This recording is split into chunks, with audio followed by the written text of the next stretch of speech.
उत्तर प्रदेश की सियासत लगातार अपने रंग बदल रही है।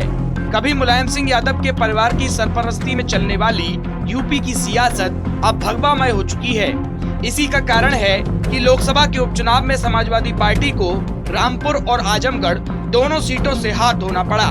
अगर आजमगढ़ सीट की बात करें तो यहां से भारतीय जनता पार्टी के प्रत्याशी दिनेश लाल यादव निरहुआ ने बदायूं के पूर्व सांसद धर्मेंद्र यादव को 9000 वोटों से हरा दिया। जीत के बाद दिनेश लाल यादव निरहुआ ने जिलाधिकारी से अपना विजय प्रमाण पत्र प्राप्त किया और कार्यकर्ताओं से मुलाकात की।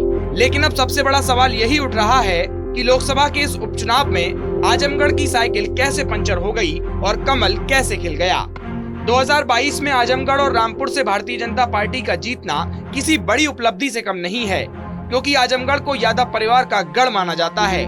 2014 से आजमगढ़ में मुलायम सिंह यादव सांसद बने और 2019 में अखिलेश यादव। आइए जानते हैं आजमगढ़ में समाजवादी पार्टी की हार के बड़े कारणों के बारे में। दलित मुस्लिम गठबंधन। आजमगढ़ लोकसभा क्षेत्र में कई विधानसभाएं ऐसी हैं जहां पर दलित और मुस्लिम बहुसंख्यक हैं।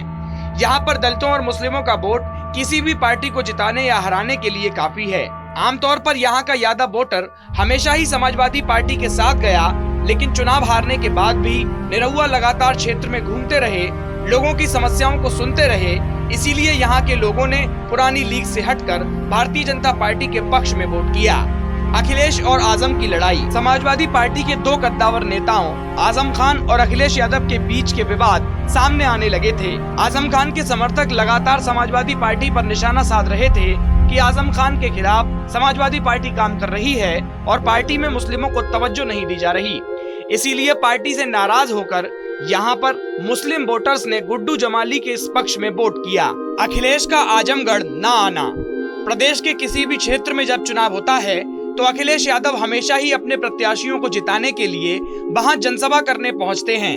लेकिन जब अखिलेश यादव की लोकसभा क्षेत्र में ही लोकसभा का उपचुनाव हुआ तो अखिलेश यादव अपने भाई धर्मेंद्र यादव का प्रचार करने के लिए एक दिन भी आजमगढ़ नहीं आए।